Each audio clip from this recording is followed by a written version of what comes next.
Okay, good. It is recording. Okay. Okay, here it comes. Okay. It begins in 3, 2, 1. I think maybe your friends have feel good mixed up with get high. What's the difference?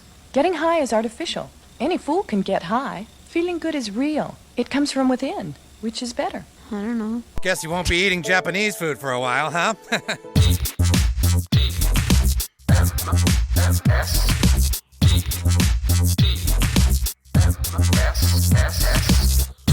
The morning stream. Gas up the machine. Damn it. Down to It did it zero. again. Something changed with the recent patch. I'm going to strangle those people. Gosh dang it. All right. Well, Scott has a solution he'll work on later. That's 2 days in a row. That's all you get. Hey, everybody. Welcome back to TMS. It's the morning stream for Wednesday, May 24th, 2023. I'm Scott. That's Brian. Hi, Brian. Oh, hello, Scott. Hello. How was your day of not being here till last time we were here? Since It was good. Yeah? Good. Got some recording done. Did an episode of Soundography with Hammond. Oh, very nice. Get those in. Gotta get those Talked in. about the band The Bangles, Yeah, with the which will be girls. edited and So, it's all ladies. all-girl group fronted by well, you can't really say fronted by Susanna Hoffs. That's the misleading thing. That caused so much strife in the band, Scott. Did is it? That Did it? Yes, she was not the sole front woman of the Bangles, even though you look at their singles and things like Eternal Flame and Hero Takes a Fall and Manic Monday, Walk Like an Egyptian, of course, features her on lead vocals, but Vicky Peterson, to a large degree, maybe even more songs with her lead vocals than Susanna Hoffs. Oh, wow. They just happen to pick her for the singles. For the And, big some hits, from her the sister, Debbie big hits we were hearing on the radio all the time were always Susanna Hoffs. I feel like I never heard the They other were, yeah, exactly. And it caused strife within the band. Were they having trouble there? Caused a little strife, yeah, because people kept saying, "Oh yeah, the Bangles with lead singer Susanna Hoffs." Wow, that's crazy. to I me. could name all the other Bangles I core. The only one I didn't name was Michael Steele. It was the fourth Bangle that I did not name. Yeah, not the former RNC chairman Michael Steele. Different Michael Steele. No, a different Michael Steele, a lady Michael Steele. Indeed. So I used to have this is probably everyone of our age, but I Yeah. had Did you used to have a crush on Susanna Hoffs? to the point Oh. of like it's all I could think about for a while. Like Did you watch the movie The All Nighter? I did just because Yeah. she was in it. That was it. I didn't care Yeah. about. I don't even remember what was in that movie. Honestly, I remember nothing about it except that It's Susanna a Hoffs scene is where in it. she runs around a bedroom, I think, only wearing panties and a T-shirt or something. Yep, I do remember that part. There's a good plot point there. Directed by her mom, if I remember correctly. Really? I think so. I think that movie was directed by Susanna Hoffs' I mean, I'm mom. sure it's terrible, right? It's probably not a good movie. If I remember, I don't remember it all. Like just It's- zero memory. I mean, it's really only known for having Susanna Hoffs, starring Susanna Hoffs, right? I think that's... Didn't win any awards or anything like that. I don't think. By the way, she has a great TikTok channel. She's very fun to follow on there. Oh, really? Yeah, Okay. she's living her best life. She's doing great. Yeah, directed by Tamar Simon Hoffs, the mother of Susanna Hoffs. Although she's actually directed a couple indie films that starred Malcolm McDowell. Oh wow. Interesting. Okay. Well. Oh, Joan Cusack was in this. I don't remember anyone else being in this but her. Really? In The All Nighter? Yeah. Yeah. Oh, no- yeah. Joan Cusack, Dee Pfeiffer, Yep. Pam Grier. Yeah. Pam. Oh man, Pam Grier. Look at Pam her. Grier. Yeah. It's Ted Zerleski. Jackie Brown. I don't know who that guy is. Anyway. No. Jackie Brown was the character that Pam Grier played in the film Jackie Brown. No, by, I didn't mean her. I said D.D. Pfeiffer. Yeah. Oh, gotcha. Okay. I don't know who D.D. Pfeiffer. Should I know her? She been in things? She a popular? She was on Sybil, the Sybil Shepherd sitcom. Oh yeah, there's she. Oh, and Falling Down. All right, I'm sure I've seen her before. Oh my God, she's been in a ton of stuff. Wow. Well, there you have it. There you have it. There's Childhood our crush. walk down memory lane. Yep. Hope you enjoyed it as much as we did. So I went to the dentist yesterday. That's what I did with my time, and boy, it took a while. Got there at 2, and was there. I got there about 1:45, and was there until 5:15. Oh wow, that's a long time to be at the dentist. Yeah, they did the whole procedure though in one shot, which is nice. So I don't have to come back. But basically, I had another old high school, junior high, silver filling bullshit fall out or crack. Mm-hmm. And they were like, all right, time to get that one done. So they did a new crown, and it's on the You really upper. should have put in those crowns during home ec. I think Right? that was the problem. That's exactly right. Shop class. I learned something interesting though about silver versus like porcelain now or gold or any of that. The reason that crowns are at an all-time high right now, like if you ask any dentist, that's like, I don't know, a huge percentage of what they're doing right now is crowns. And it's because every Gen X kid got silver fillings because that's what you did back in the 70s and 80s. And silver, actually, they don't glue silver in. Like there's no adhesion or anything. Silver, the reason they used to use silver, what they thought was good about it was it expands over time. So it fills the space and then kind of keeps pressure so the silver filling kind of stays there. What they didn't count on is over time it still expands and starts cracking teeth. Just keeps growing. Yeah, and they used to carve out a lot more of the tooth to get a silver filling in there, which means there's less tooth, which means it's going to be more brittle anyway. Yeah. So anyways, Steve went through this whole thing with me, but this is one of those. So they put a crown on. It's on the upper, which is usually no problem for me, and this was no problem. It was like no pain. I barely felt the shot. Grind it all down, no problem, no pain, no nothing. It's always lower stuff that hurts. Forget upper. Who cares? I'll do those all day. Don't care. I'm fine. But well, hopefully I don't have to do anymore. But if I have to, I'd rather have it on top.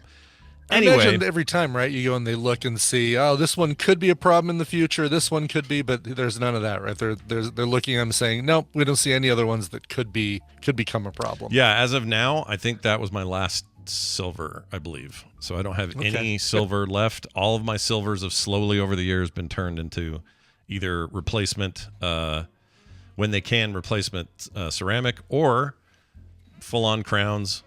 Or in the case of the one in the back, they did a root canal and it died, and then I had to have it pulled. So thanks a lot, youth, for all your candy and your bad choices. Anyway, here's what's interesting, though. I'm just sitting there getting numb, and he's sitting there, and we're chatting about stuff, and I've known him forever, like 20 years or something. And I said, so I'm just curious. You guys do a lot of, like, cutting-edge computer stuff when I come in here. Like, every time I come in, you're doing something new that no other dentists are doing. So he's always like interested in the latest thing. I said, are you guys seeing like integration of like AI tech at all yet in dentistry? And he shocked me because he's like, oh my gosh, you wouldn't believe how fast this is happening. And I'm like, really? And he shows me. So what they're doing now, this is crazy. And this is the kind of stuff where the application of AI makes sense to me. Like these are like practical uses. Sure. Good uses, not show me pictures of Willy Wonka if he were an exotic dancer. Right. Or ripping off artists or, whatever it is. Yeah, or cheating on your papers or whatever. In this case, he's like, all right, so check this out. And he brings up this new system where they come in with like this wand camera and they get basically a 3D image print of all inside of your mouth. Right. And that's normal. That's been around for a few years. What happens now, though, is when they throw that stuff up and they include x-rays, this AI-assisted system looks at all of it and then does these composites and says, currently, 32% of tooth matter has been replaced with various blah, blah, blah. All areas shown in green are perfectly fine. All areas in yellow are shown to be maybe possible issues. And if anything's red, this is where the computer's saying, we think there's not enough bone density there, or we think there's a weird divot here or a scrape or whatever. So basically there are alarms to say, as good as you are, dentist, at looking really closely and being good diagnosis doctor, maybe double check these potential problem areas. And he's like, it's changed the way we do everything. And he says the best part is it translates directly into the way billing happens, which this is the part that blew my mind. Because some stuff, dental insurance is real picky about whether they'll pay for it or not because it's nebulous as to whether the work needed to be done. And if they can figure out a way to not pay, they will. So it's they will, So this thing does like a really good job of basically collaboration with the dentist. Then the dentist still needs to be involved. It's not like it all happens automatically, but it does, and in such a way that their billing stuff is faster, everything's quicker. He's like loving it. He's like, whoa, I'm so into this. He goes, I don't love that my 16-year-old is cheating on his high school finals. I don't like that with ChatGPT and stuff. But anyway, it was just funny because most dentists I just think kind of get, I don't know, they get stuck in whatever zone of dentistry they're happy with, and they stay there. Yeah, like in a rut kind of complacent stuff. It I just don't keeps know. going, I mean, though, I which think is nice. any dentist that keeps up with stuff should be, if they subscribe to journals and stuff like that, they should know about all this stuff going on. I think. I would think so, right? It'd I be would think important it'd be for your across business. the board. Yeah. You might find some frontier dentistry that stuck in their old ways, have a little bit of a wagon wheel rut, so to speak, Sure. that they're stuck in. But, Sure. Yeah. So we talked about that. It was just super interesting. And then while he's doing my teeth, I had the headphones on, and this place goes all out. All the remote headsets are what's the Apple brand that is an Apple? They bought it from Dr. Dre. Oh, Beats. Beats. So I got Beats by Dre on. They're black. I got a little controller. I'm watching Netflix on some Apple TV somewhere in the building, and I watched a bunch of people capture alligators for the whole time. That was a weird juxtaposition to get your teeth worked on when you're sitting there. Nice. Yeah. When I was getting my cleaning done the other day, I listened to A Fly on the Wall with Mike Dulai and Sarah Sherman. And I'm glad I didn't listen to the Julie Bowen episode. Tina, I listened to that one last night. David Spade and Danny Carvey interviewing Julie Bowen from Modern Family. Yeah. Because that one we were laughing our heads off, and that would have been a problem if I did that during Start laughing. Yeah. during the dentist thing. I had no idea, by the way, to listen to that episode that Julie Bowen and David Spade used to date. Really? What a weird combo! Yeah. Well, I remember when she was on Happy Gilmore, Ed. which everyone forgets. Oh yeah, and Ed she was also. the That's girlfriend right. of- Yeah. But when she was on Happy Gilmore, wait, was David Spade in that at all? Did he guest in that? No, they met because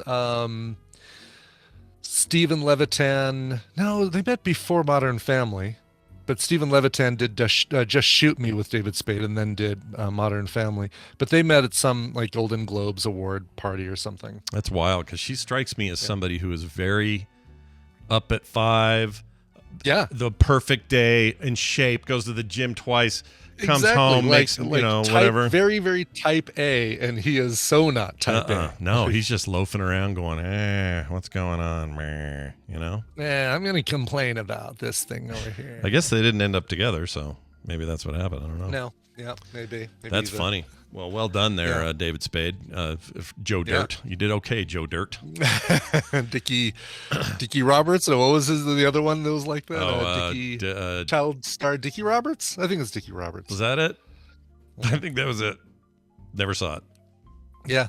No, Chris. I know she was in Happy Gilmore, but they didn't meet through Sandler. You'd think that they would have met through Sandler, but no, it wasn't until after they started dating that Sandler came into the picture, and then she and Sandler ganged up on David Spade and razzed him terribly. Yeah, who knows? It was a really, really good, good interview. Dickie Bennett from Justified. No, that's a character. That's a character this time, and not a person. All right. Well, anyway, so fun time at the dentist. Real quick, we got a listener. It's always one of us that has a dream to talk about, but yeah, right. Now we have a listener. Yeah, it's usually me. Brian doesn't dream as much as I don't. do. I don't know why I do, but here's one from Emil in the Netherlands, which is fun because my daughter's in the Netherlands currently. He says this: Dear S&B, last night I had a dream involving Brian. Ooh. Since you have the dream cards and you're an expert, I thought I would ask you. Oh yeah, we're experts for sure. Yeah. I don't remember much, but but here's what I did remember. I was with my wife someplace that looked like a festival of some sort. Okay, it's the Brian Ibbett Festival. Sure. There I saw Brian, and for some reason he knew who I was, and we began to talk, but not in English. Dutch. You guys spoke in Dutch. Okay. All right. We had to follow him to some game thing. That tracks. I think that tracks. Makes sense. Brian likes game things. When I asked how he knew Dutch, he said something about a previous girlfriend, and it looked like he didn't want to talk about it. It also tracks. Yeah, it also tracks. So he says, that's what I remember. Curious what the cards say. Love the show, though, Emil. Well, my cards are not handy, but what do you think this means? Do you have a? Well, it's really weird because I usually don't remember my dreams either, right? But a couple nights ago, I had this dream that I was at this festival, and I met Emil. Yeah. And we didn't go to a game thing, though. We went to a restaurant, and At the end of the meal, the check came, and he said, "I'll get it. I'll sell." And I said, "No, I'll get it." And then we just decided we'd go Dutch. Oh, I see what you did there. I like that. Yeah, thank you very much. So Thank hold you. on, where's the girl come in though? How did that come up? The girlfriend? Oh yeah, and then there was a girl I didn't want to talk about. That was just a little side note. Still don't want to talk about it, Scott. Guess what? We're out of the dream, and I still don't want to talk about I her. still don't want to talk about her. Yeah, no. That's awesome. That part's real. Well, all right then. That's what we did with our day yesterday. We had dreams. So did our listeners. We went to the dentist. We did what we had to do. Dentists and lifting and. I feel so much better though. I carry so much I'm stress sure. in my back and my neck all the time when there's something big or hard or frustrating coming up. So sometimes it's like, oh, family reunion with people I can't stand, or going to the dentist or whatever. And yesterday I was a mess. And I thought, I'm peeing on that table or on that thing because he's going to be working on me. And I'm going to be extra stressed because he's working on me.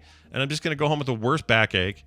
But instead, I was just like loose as a goose when I got done. Nice. Good. Oh, yeah, dude. There is something that's really nice about leaving the dentist, because right there, that moment, you are the furthest you will ever be from your next dentist appointment. Oh, that's a great way to look at it. That's basically the way I think about my cleanings. Oh, I had one on Monday. Guess what? Yeah. This is the longest time I'll go. The longest time it'll be before my next cleaning. Oh, and before I had Dunaway to the call, some have asked, they want an update on whether they caught the blow dart kid who's been shooting pets here in the I forgot neighborhood. about that kid. Yeah, nothing yet. No leads. As best we know. That's not the cops may not be telling us. Maybe they're trailing somebody. I don't know. Have you thought about donning a cowl and a cape? I have. And going on being a nighttime vigilante to look for the blow dart kid? Yeah, except we don't get bats in this part of the valley, so I'm going to have to be, I don't know, Volman? Gooseman. Gooseman. Yeah, Gooseman. Guzman. Luis Guzman. Luis Guzman. He only travels at night. Yeah, that's how he's known. He's bitten by a radioactive, oh my God, what was his name? The goose leader, Mendoza. There you by go, a radioactive Mendoza. Mendoza. Yep. He got his powers. Oh, man, I haven't seen that goose in so long. I don't know what he's doing now. Yeah, that goose is dead. That goose is probably dead. You're probably right. Well, let's Mendoza's dead. Let's see if this goose is living. My favorite living goose on the planet, Brian Dunaway, joins us for a little bit of the Tadpooley feud. Brian, welcome back. Oh, hi, Scott and Brian. Hey, man. I'm hello. not sure why I'm the goose, but okay, I'll take it. Doesn't you Goose better die? Spoiler. Oh, Honk, what? you could be our wingman anytime. Oh, I see what Brian. you did. Not if I'm going to die. I'll come back as Gooseman Jr. and show you guys something. Oh, shit. I loved your work in the Long Weiner movie. What was that Oh, called? the Long Weiner. The Long Weiner Goodnight. What's that called? Boogie Nights? Are you talking about Boogie Nights? freaking Nights. That's the one. Boogie Nights. Long Weiner. Well, there's a long fake wiener in it, and you remember it from that. Are you sure? No, you remember Positive. it from that. Yeah. Right. It was famous for that wiener. I don't think I'm alone. It Hey, was famous. chat At room, the- listen, you've got to call in Johnson because household. this game doesn't happen without one of you as a participator. You're going to be the winner if we win, I guess. You may lose. I mean, there's a chance. But you got to send me a DM in Discord right now, and I will choose the fourth person who pings us. Okay? Number And why 4. number 4? Because why not? Why not number Because 4? it's a lucky number. It's a lucky number. Unless you're in China. Isn't that the deal? Oh, is that true? I think so, yeah. I thought that was oh no, you're right. Because over here it's like a 13. Somebody might not do a 13 or something. Right, Right, exactly. 4 is, yeah. Wow. So is there no fourth floors in China and stuff? Or do I thought they? you said it was lucky, or is it unlucky?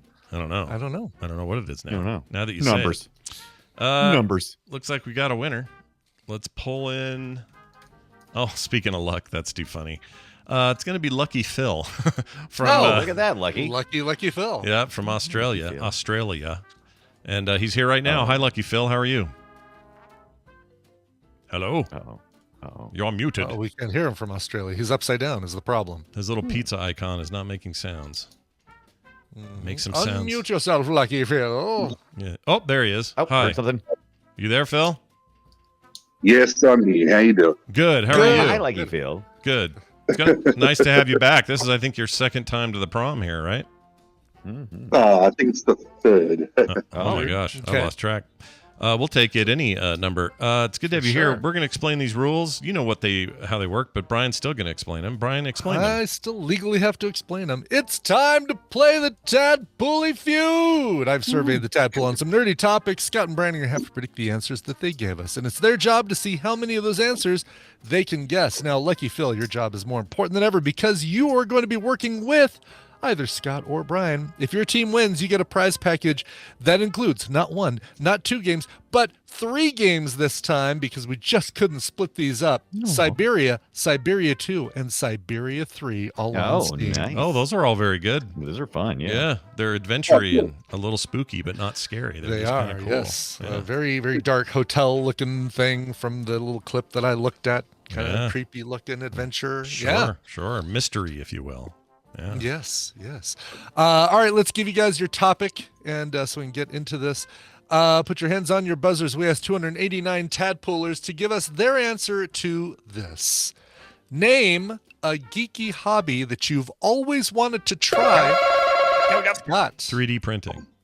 3D printing. This not 3D printing. Show me 3D printing. It is the one. one answer. I would love that had been the last part of that question. The full question is name a geeky hobby you've always wanted to try, but you haven't yet. Oh. See, I predicted good. I was too scared. Yeah, I was too scared. I was like, oh, he's gonna have a butt in there. Yes. But Mm-hmm. but it's not 3D printing. Well, sweet. That's me and Phil then. This is good. It is. So you guys have control of the board. There's no answers that'll beat that. So Scott and Phil. Phil, what do you got anything you've been pining for? You're like, I want to do that one day. Your impression of Phil is spot on. What about podcasting? Oh, there's a good one. Oh, there you go. Put I that like in it. there. All right, fair. It's a good one. Yeah. Let's choose it. All right. Show me podcasting. Oh, come on. Oh, that damn was a it. great answer. That was a great answer. Is number 29 on the list? 29.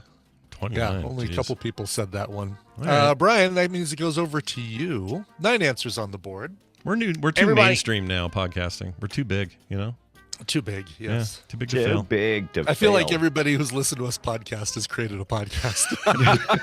Yeah, feels like it sometimes. And then there's a podcast about podcasting. Right, Yeah. a podcast about podcasting. Yep. Yeah. All right, Dunaway. What do you got? Well, I think I know what I want to do. Okay. A model painting, which kind of goes along with 3D printing. And everybody I talk to but then it's like wanted to try, but haven't yet. But it's kind of the opposite. Everyone I talk to has said, I've tried model painting.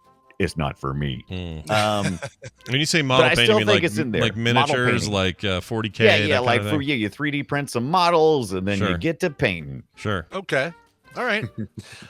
Show me model painting. I'm gonna give Getting it to you. into Miniature painting, figurine painting. That makes sense. Yeah. There were some people who did say modeling. I didn't combine that into miniature painting, but pretty much goes hand in hand. If you do one, you're going to do the other. Sure. True story. All right. You still have control. All right. We know a lot of geeks and they do a lot of things. They do. How about start a YouTube channel? Podcasting, no good. Maybe people are into YouTube channeling. Oh, sure. Okay. Yeah. Like video streaming. Yeah. Start a YouTube channel. Great. All right. Show me streaming. Oh, come on. A couple of people did say it, but it was low on the list. Where is it? Yeah, one person said it. All right. We're gonna get the pulse on this in a minute. We're gonna knock all these off the you board. totally are. Hobbies Exactly. everybody's wanted to try. How about a Ren sounds like like, a Ren Faire type deal? Sounds like Lucky. Okay, all right. You want to go with that? Yeah, let's do that. Okay. All right. Show me Ren Faire type of deal. I'm going to give it to you cosplay. I love how none of these hobbies have a definitive name. I always want to do that thing where Ren Faire thing. You know what I'm talking about. The plastic stuff. Plastic deal.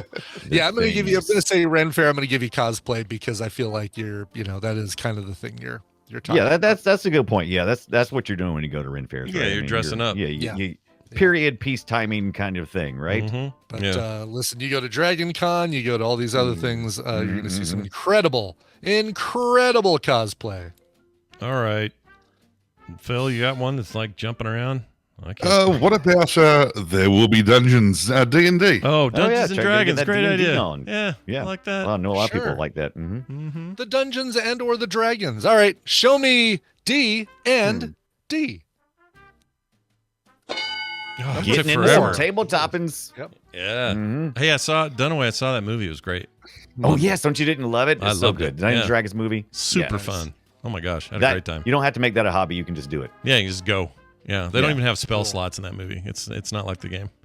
No, it's nothing like the They game. do some stuff like the game, but that part, Yeah. nope. You don't have to even like Dungeons and Dragons to watch the movie. I It's not even fully like that. agree. And if you do like Yeah. D&D, you'll get all kinds of like Easter eggy fun Bonus. like insider stuff. Yeah, it's great. That's cool. Did Can't Kim recommend watch it with enough. She did, and she loved it. Mhm. Yeah, That's we had what a I need really to good tell time. Tina. That's what I need to know. She immediately turned around and watched another Chris Pine movie, if that tells you Yeah. anything. So Yeah. This Well, is a that Chris tells Pine me that movie. she liked Chris Pine more than she Yeah, liked Dungeons and Dragons. yeah. Well, She that's like- what this movie is. Yeah, it's a Chris Pine really movie. fun time, but it is very much a Chris Pine movie. It's very good. Cool. I liked it. All right. Good. All Where are we now? Let's do 6 answers still on the board. a geeky thing to try. See, that's a geeky thing to try. Like,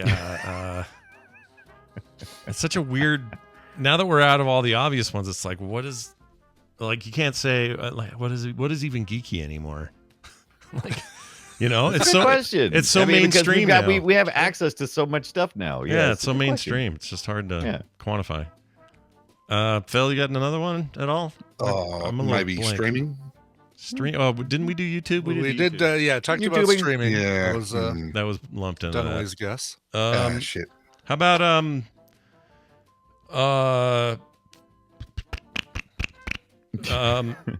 Making fart noises with your mouth. How about that as a hobby? Is it a Yes. yes? Always wanted about- to try that. How about building, prop making, or building your own lightsaber, or something in that Ooh, category? That's a good one. Like Maybe that. Like, miniatures, models. yeah. Okay. I mean, we got the painting, but it feels like Although we might- have the painting already, so yeah, I don't yeah. know. But I'll bet the making stuff is a separate thing. So yeah, Yeah, prop something like making. that. Stuff. All right. Let's go with that. Show me prop making. Oh, that's come on. That was a number- good answer. It's a very good answer. So good, it's number 13 in the list. Shit. I Not still make feel the, like we haven't So cracked. close. Yeah, we haven't cracked the thing, right? We It's haven't kind of cracked. funny what- because when you see these, you'll be like, oh yeah, Yeah. oh god, Yeah. okay, oh yeah. Yeah. Name a geeky hobby. So I've been Oh, I watching. Just thought of one. Been watching Big Bang Theory. Okay.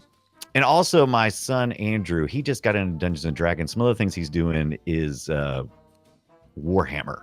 Is that going to be kind of in the same vein as the other stuff, or is it kind You could of? say Is that too Warhammer. specific? Is Yeah, that you too could- specific? You could say Warhammer and tabletop, kind of that zone, probably. I don't know. Is that too specific? But is that I don't think that's too specific at all.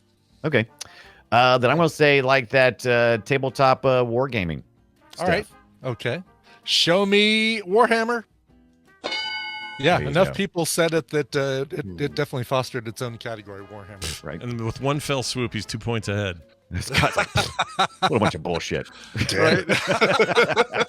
2 points ahead, man. Yeah. Crazy. Right. All right. Still yours. I also he's been getting into so this is good because my like I said, my oldest, he's a burgeoning geek, and he's also been doing that and then comic book collecting. So I think that's a real geeky hobby is That's a very geeky hobby. collecting comic books. All right. Show me collecting comics. Number that was on there, number 16 was collecting comics. Right. Oh, I freaking had one, and then I lost it. I thought it was good in my head, but now maybe it wasn't, or I would have retained it. I'll bet it was. I'll bet it was number. I bet it was 10. the last like number 10. I bet it was the most points. I'll bet it was It so was many the- points. It was the best. Could have won the thing for Phil, but then you forgot it. cannot think of Well, it. we're talking about geeky hobbies. I'm tossing up. I mean, we've already had cosplay. I'm wondering if LARPing is too close to cosplay, or if it would be a separate thing. Oh, LARPing Right. is pretty nerdy though, too, right? That's pretty good. Oh yeah. But then again, I mean, we are talking about geeky hobbies. Maybe something a bit simpler like online gaming. I don't bloody know. Oh yeah, online gaming. Yeah, that's get into true. gaming just in general. We haven't mentioned that at all. Heavy video games. Yeah. Either LARPing or gaming. I don't know what's a better answer. Oh, I got one. Well, Oh! I was gonna. I don't know if this is gonna be good. Now that I hear it in my head, I don't know. Anime, watch anime. That seems Oh yeah, that's nerdy. good. That's honestly good Alright. because that's Sure. a tough nut to crack, right? Yeah, That's, it's a little hard to penetrate. yeah. Yeah, You got some Alright. One Piece. Yeah. you got some One Piece. Okay, going with anime? If it All right. sounds so annoyed. Show me. Alright. Show me anime. Anime. No, Damn it. not even on the list. Surprisingly, because I know. Yeah. But this is also one thing that Andrew's been getting into. He's been like hitting up Getting like anime the as One well? Piece and all these other, really going full hog. Oh Jesus. Yeah. I feel like we just haven't cracked the what they were thinking on Sure. this thing. Sure. I've been wanting to get into science. Okay. Science. You know, getting Science. into the old I getting wanna into do- I want science. some- You know, that geeky Yeah. hobby called science. Okay, A Jim Carrey. fringe thing to do in your spare time. So few people know about called science. I mean, I just remember getting such bullshit from whenever I would pursue I want to do some chemistry stuff, and I want to Sure. do some rock collecting. It's geeky. How about that? How about some? Okay. How all about right. some rock collecting or stamp collecting? I think collecting's a geeky thing typically. So I I'm gonna agree. go with. Yeah, you're Does doing anybody you're do doing a stamp bunch of that these collecting days. anymore? Stamps? I don't know. Look, I tried to collect business cards when I was 14. So what do I Right. know? Right. Yeah, I wanted 3,000 of them. If Yeah, I remember it's a correctly. very Let's go specific super nerdy and say people are still into stamp collecting, Grandpa. All right. Show me the science of stamp collecting. Oh, that's a butthole. shame. All right. Well, this is one of those instances where maybe you should listen to your Inner geek. your teammates, Scott. Oh. Number 5. LARPing. LARPing. And, You've and been just LARPing. to and just to twist the knife a little more. Number 8. Video gaming, VR Oh, gaming. man. God damn it. Both of them. Shit. Oh, gee, thanks, Scott. Yeah, that would have sewn it up. Those two would have sewn it up. You would have won. Easily would have, yeah. Let's Yeah. see what the rest of these are. Number 7. Computer programming, coding. Why didn't I think of that? Good Lord. I Yeah. do it every freaking day. Yeah, that's why, because you do it every day. You Yeah, don't just think of don't it. think as about it. geeky. Exactly. Yeah. Some a people do job. that for a job. They don't want to think Yeah. about it as a hobby. Yeah, you don't Number wanna work. 9. Knitting and crochet. Yeah, I thought about that. Wow. That was crossed Got my a mind. couple of those in the chat. That would have been a good one. Yeah. Yep. And then finally, number Good 10. points. Drones or radio-controlled Okay. I vehicles, didn't think of model that at all. airplane like rockets, airplanes, anything that is remotely controlled. I guess rockets aren't. Right. Those you do your little testers. I was big electrical into thing and- I was big into radio control stuff until they started requiring till it got to the next level of drones, and it's like you got to get a license. You got to like, oh Jesus, I can't. You can't live in Right. you can't live in that do all world. that. Forget it. I can't be on the grid. No. Come on. Hell no. Some of the other ones that people said: leatherworking, woodworking. Oh, that's good. Inspired Those are by the Spagnolos. Yeah. Just basic board games that had enough people to separate it out from the Warhammer and D&D stuff. Let's see, comic books we mentioned, fencing. I assume with Yeah, I swords love as that. opposed to just erecting a fence between you and your neighbor. Oh yeah. Okay. Ham radio, Magic the Gathering, blacksmithing, Yeah. brewing beer, building that's good. computers, PCs, Very popular. geocaching, glass blowing, laser Geocaching. cutting, paintball, skydiving, airbrushing. It's Skydiving. paintball's That's a geeky hobby. So Okay. And it's funny because the person who wrote that said skydiving, if you could consider that geeky, but then 2 people said it. Right. Right. Learning how to lockpick is Yeah. really cool. Okay. Okay. Let's see, metalwork, marriage, Marriage. photography, That old geeky that hobby. old geeky hobby of marriage, Yeah. and collecting Pokemon. Okay. Well, that's a good one. That's a good one. Was I, there- did I you- thought collecting might be its own thing because that's kind of a geeky thing Yeah, to do, that's right? You surprising, Geek yeah. out on something. You'd think, but enough people like there's Yeah. nobody there was no specific collecting that had enough people that warranted making a category out of it. Right. Makes Surprised nobody did retro gaming just to get some points from Brian. Yeah. You know? I almost said that, but I was like, they did, and I lumped it into video games. Oh, okay. So retro gaming, like basically assembling a retro gaming system, console gaming. Just realized that 1 year from right now. Oh, no, wait. Hold on. Is that right? Yeah, 1 year from right now, World of Warcraft will be 20 years old. The Nintendo DS will be 20 years old. Oh, wow. 2004 is a big 20 years of a thing year. So so prepare yourselves, everyone, to be shocked by all the things that are now retro suddenly. Shocked. Well done. But also terrible. That was terrible. Also not well done. Yeah. It was terrible. Yeah. So here's the sound you get when you lose. Oh, it's a shame. Oh, wow. That's a new one. How about that? So you're out of here, but it was still really fun. How do you feel about your loss, though, Phil? How's it feel down under? Betrayal. Can we still call you Lucky Phil, or should we call you? Yeah. What's your new nickname? Oh, some days are luckier than others. Oh, good. It's all a bit of fun. Thanks for having me on. And thanks for being here. Shit happens. Yeah, shit does happen indeed. We'll see you next time. Go kill a spider because they're twice the size they are here. Hey, Dunaway, we're doing you don't want to anger the spiders. No, you don't. You don't want to do that. You want to do a show though. You want to do a play retro later. How you feel about that? We should totally. Speaking of nerdy, geeky endeavors, we're going to talk about that Metal Gear Solid 1 and 2 and Solid Snake, which most of us probably played on the PlayStation. But I learned so much this past week, and I can't wait to talk about it because I didn't know that Kojima didn't have any stuff in my hands until the PS1. I thought that was his love child on the NES. Apparently, so did not I. so much. Yeah. You're You're absolutely right. There's some weird drama there that I didn't know about until this week. Yeah, he was working on the MSX2, and I was like, what is that? Yeah, as we get prepared for the news, potential news that Konami and Sony are going to be releasing a remake of Metal Gear 3. That's the rumor so far. So we figured it'd be a good time to talk about the origins of the damn thing. So check it out today, 3:30 Mountain Time or thereabouts, right here at frogpants.tv. Brian Dunaway, kiss our butts. No, you. All right, he's out of here. Kiss it. Let us do some brief news. Good morning, everybody. In the news this morning, good morning. It's time for the news, and it's brought to you by Core Daily, a short bit of gaming each day up on the Frog Pants YouTube channel. Sub today at youtube.com/Scott Johnson. That's right. Yesterday and the day before, there were brand new episodes up, and today Bo is doing one about why he is completely absorbed in World of Warcraft Classic Hardcore mode, which is basically die and you're dead in Classic servers.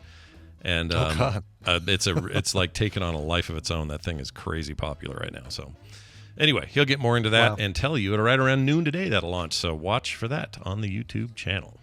Very cool. Let's see. A guardian, meaning like a kid's guardian. Oh, gotcha. Not of the galaxy. No, guardian. Not like Drax didn't show up or anything like that. Okay. All right. Okay. A guardian arrived in stolen Hyundai to pick up teenagers arrested for auto theft, according to police. Nice. Oh, good. Well, that's it fits, right? I'll take it from here, officer. Yep. I'll take these dumb kids home. It says here, police say a guardian arrived in a stolen Hyundai to pick up these teens who were arrested on auto theft in Charles County. I'm not sure where this is. Baltimore, it looks like. Officers arrested 4 juveniles and 2 adults who were traveling together in 2 stolen Hyundai vehicles. On May 16th, police spotted 2 Hyundai vehicles in the parking lot of a business in a place I don't have to read. A computer check revealed that both cars were stolen, which led police to begin a traffic stop, but both vehicles fled and sped away. The suspects led them to the Smallwood Park and Ride, where they got out of the cars and attempted to hide, but the group was arrested by police, says authorities. The adults, 18-year-old Duchesne Dumont Whitaker and 21-year-old Vincent Lee Alston, were charged with theft, unauthorized use of the motor vehicle, and rogue and vagabond, which is a weird law. Yeah, no kidding. Oh, you're charged with rogue and vagabond. Yeah. Then the best part is they were in jail. They were all written up, and their guardian was called, said you got to come pick these kids up. Showed up in a stolen car. In a stolen Hyundai. Yeah. Fantastic. It's what you want. It's what you want from your guardian.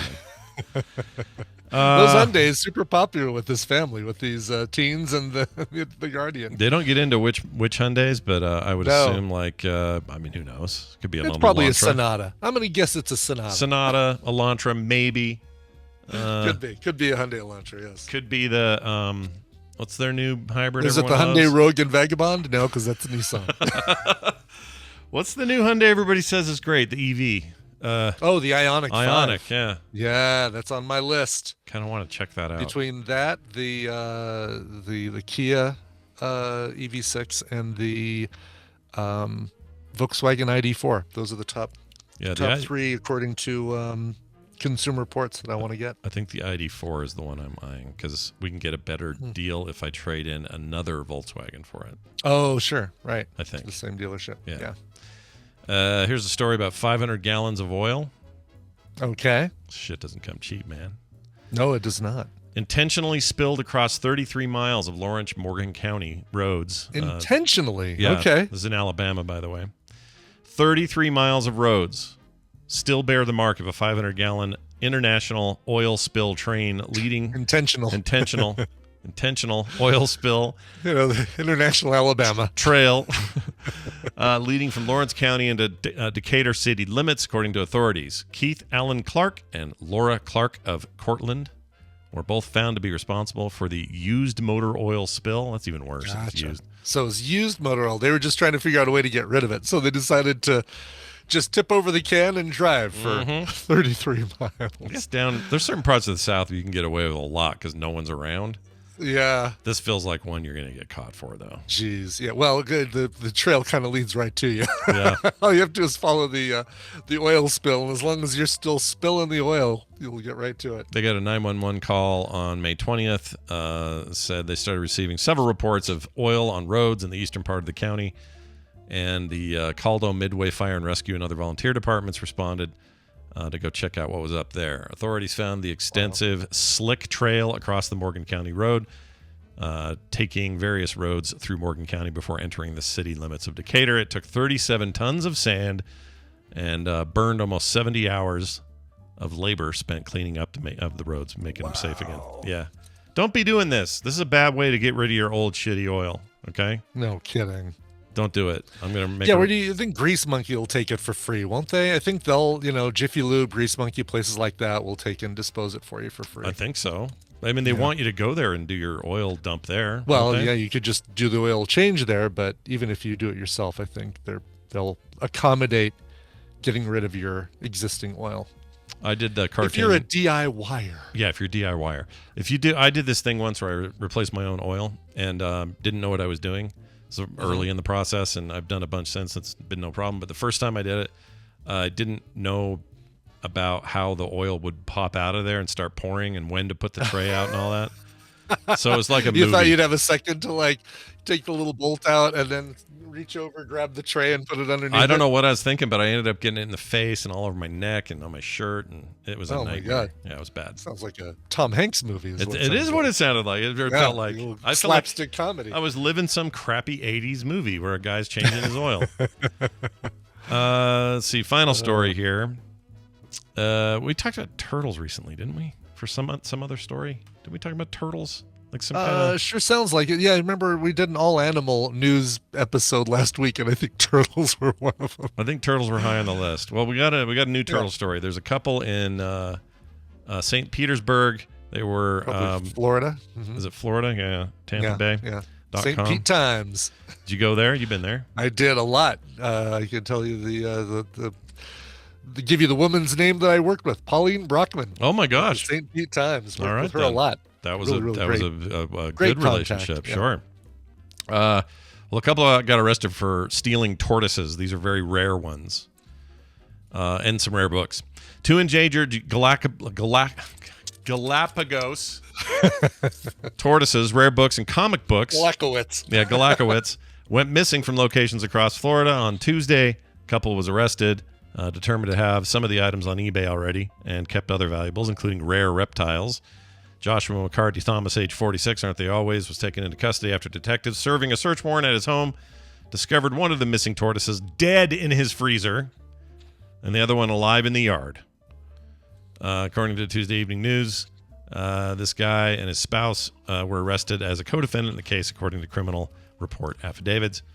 According to the state of Florida, these were very, very rare and endangered tortoises, rather. There's a difference. And the comic books and the other stuff they stole was also very valuable. So they're in huge trouble now. Nice going, Florida dum-dums. Get your shit together down there. You got that great... You have no excuse. You have that amazing governor of yours over down there. He's amazing. Soon to be president candidate for president. Oh, can't wait. Can't wait for those debates. Yeah, those are going to be some entertaining debates. Oh, without any question.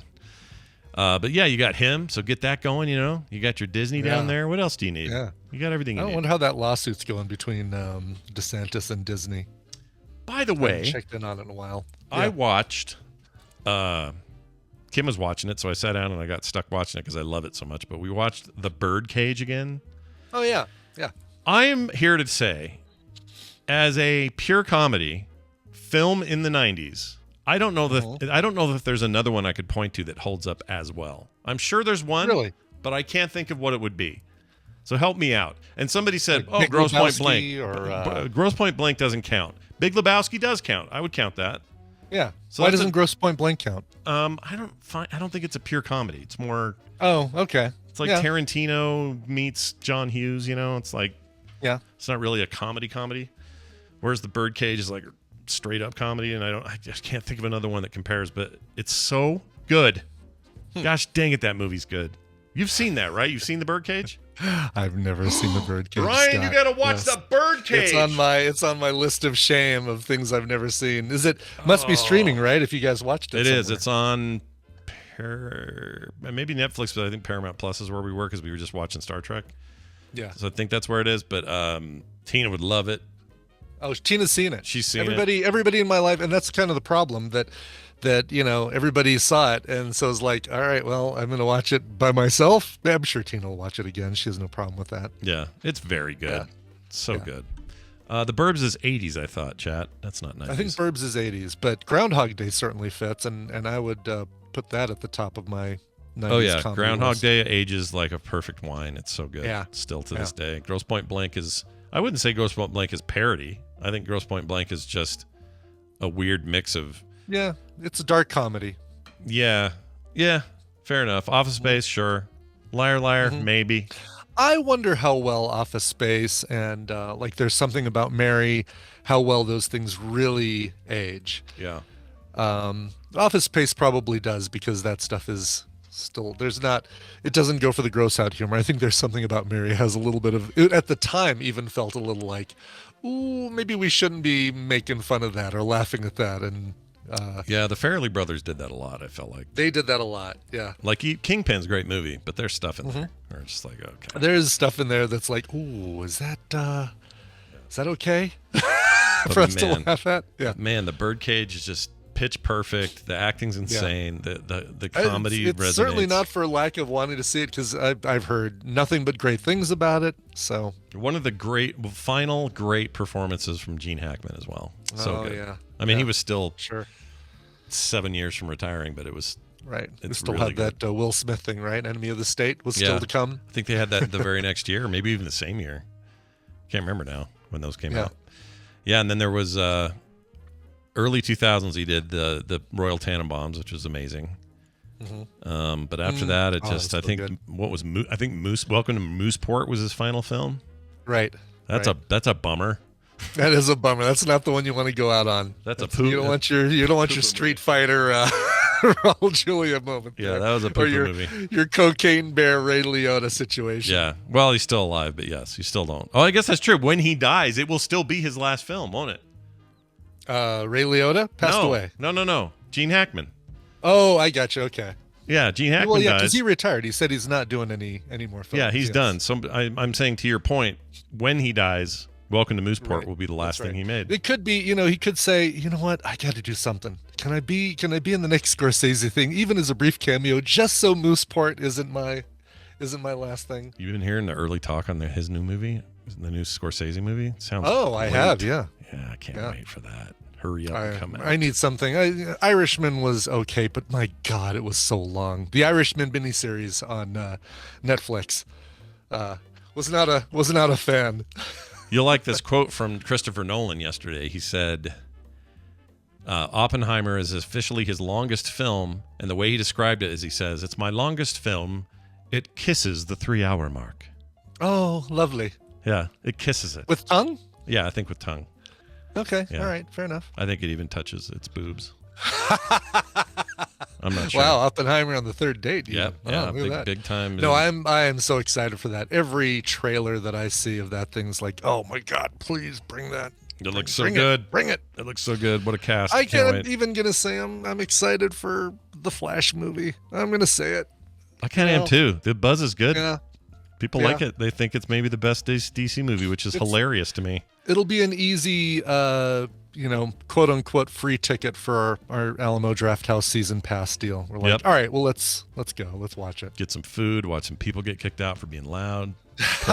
Exactly. Perfect. No, because the people who go there, they respect the film too. That's they right. know that's why they go to Alamo Drafthouse. They go because they're like, this is the place where you want an uninterrupted movie experience. Uninterrupted except for the person collecting the bill during the climax of the film. Yeah. The Alamo Drafthouse employee. Yeah. Other than that, though, perfect experience.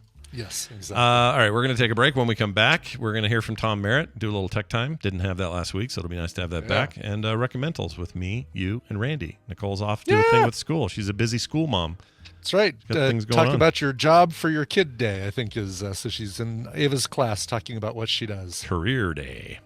Right. Anyway, that's all coming up after this song. Brian, what did you bring for that? Yeah, well, Scott, I finally have a Monopoly that you're going to like. This is a brand new song from the band Georgia Lines, not to be confused with Florida Georgia Lines. This is just the Georgia Lines. A brand new hook-laden single. They just won at the AMA for Breakthrough Artist of 2022. I guess her name is Georgia Lines. It's not a band called Georgia Lines. It's a woman. Oh. First name Georgia, last name Lines. Okay. All right. I wonder how she feels about the Florida Georgia line. Anyway, she just won Breakthrough Artist of 2022 at the American Music Awards.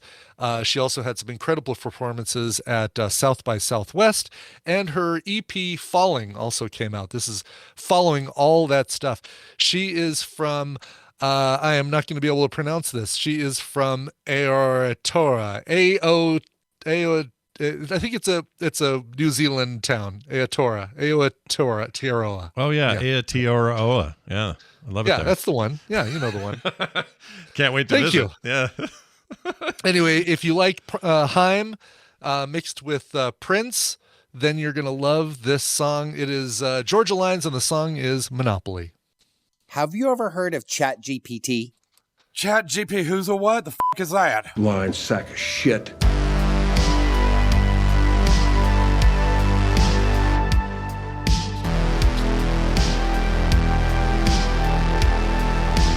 The morning stream. I think circulation can give me those numbers.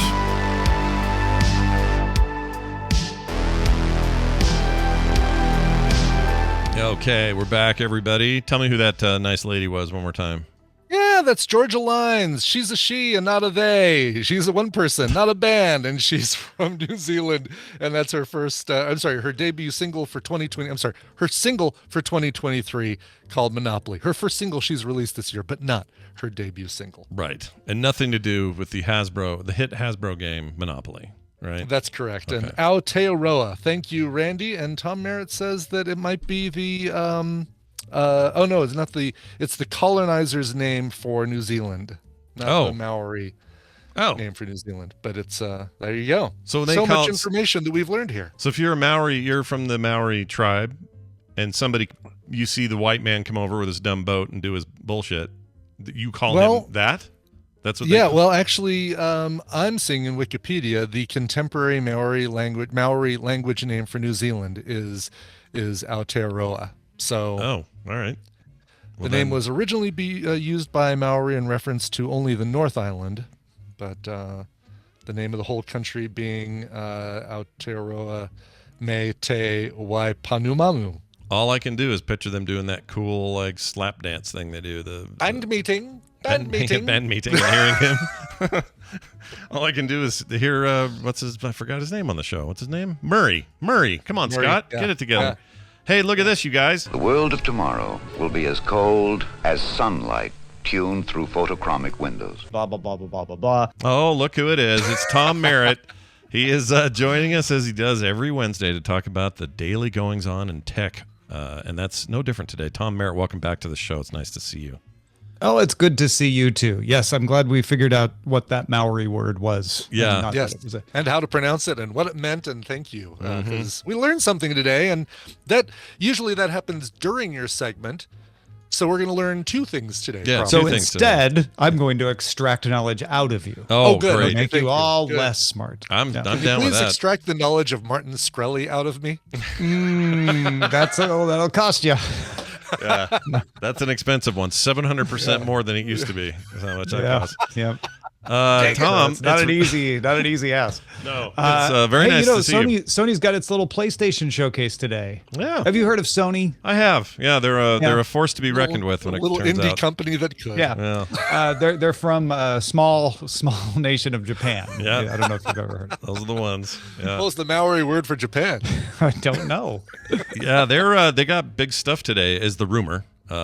But it's mostly rumor at this point. What's interesting is at 1 p.m. during Daily Tech News Show, very rude, Sony. They'll be doing the showcase, which will they'll be showing off the games. This is them saying, here is all the cool new games. But they already met with the investors, with the money men and women, probably one, earlier today. And they gave us a lot of the business fundamentals. Yeah. So 600,000 PSVR2 units sold in the first 6 weeks. That's 8% better than the first 6 weeks of the first PSVR. Oh, that's not bad. It's not terrible. Yeah, not bad. I mean, how is it? You sound less. No, I'm glad you said that. I'm glad you asked. No, I'm glad you asked, because while that's definitely an improvement over the first time, that's not the numbers they need for that to go crazy. It needs to be much higher than that. But also, yeah, I guess I was approaching it as like, ooh, this thing's not going to sell, and then saw 600,000, was like, oh, not bad, well done, even more than the first one. So they're still moving forward.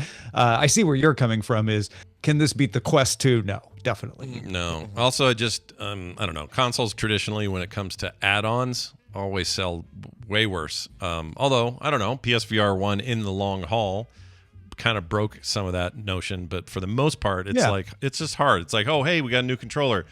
You cannot expect those to sell as many, or even these interim consoles like the previous generation's PlayStation Pro. Yeah. And that stuff. And don't forget, Sony only sold this through Sony for the first 4 weeks, I think. Right, that's true. So now, with it more broadly out there, like I have high hopes for it from a tech angle. It's actually a really nice piece of hardware. I just don't know if adoption's there or not, and the price is a little high. But still, the takeaway of, they beat the previous sales, for the same period. It's pretty good. Nothing wrong with that.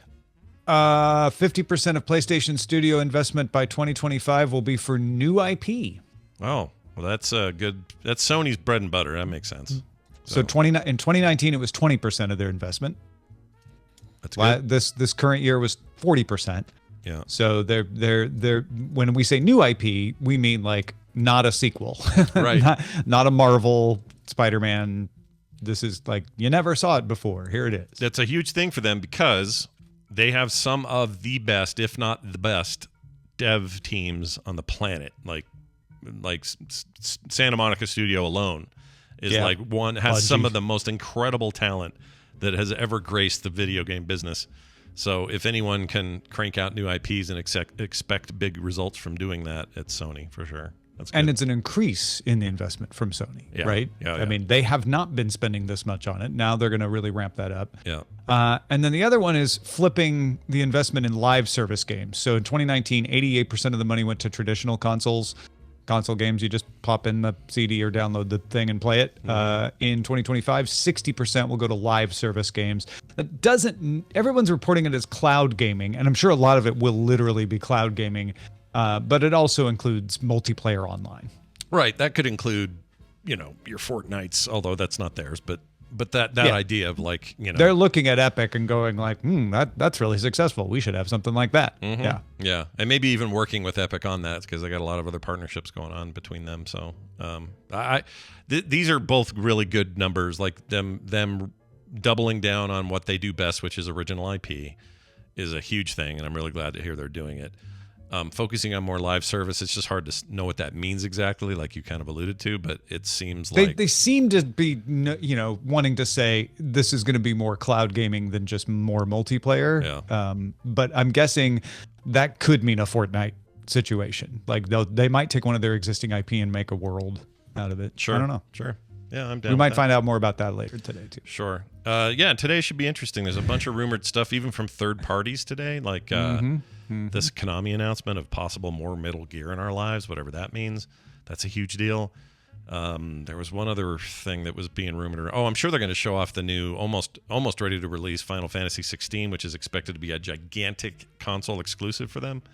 So big stuff coming for Sony for sure. And the other thing that the Jim Ryan, the CEO of PlayStation, dropped to the investors was they're doing something with cloud gaming that will unfold over the course of the coming months. Oh. So everyone's wondering if that's a Steam Deck style something. Well, they had that. Wasn't it revealed they had some kind of internally? There has been a leak that they had been working on something like that. Yeah, and the rumor was that it was cloud only and not a pure console. Like no local storage. Yeah, basically, like the Logitech G, whatever that's called, the similar thing. But yeah. The Shield thing. No, the Shield. The What's it called? Logitech something. Anyway, it's basically it looks like a portable. It looks like a white Steam Deck, but it only does cloud. Q-Lite. Is what people are calling the Sony one. Oh, okay. Yeah, I don't know. I feel like part of me wants them to like go full on into the handheld market again and make like a real, not real. It's not what I mean, but one that isn't just designed for cloud, that it will let you install, and maybe it will. But the rumors seem to lean into a cloud-based device. But either way, I'm excited about it. The leaks about the Q-Lite came from job postings.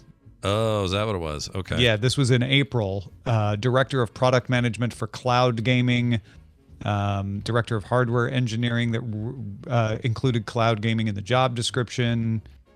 Yeah.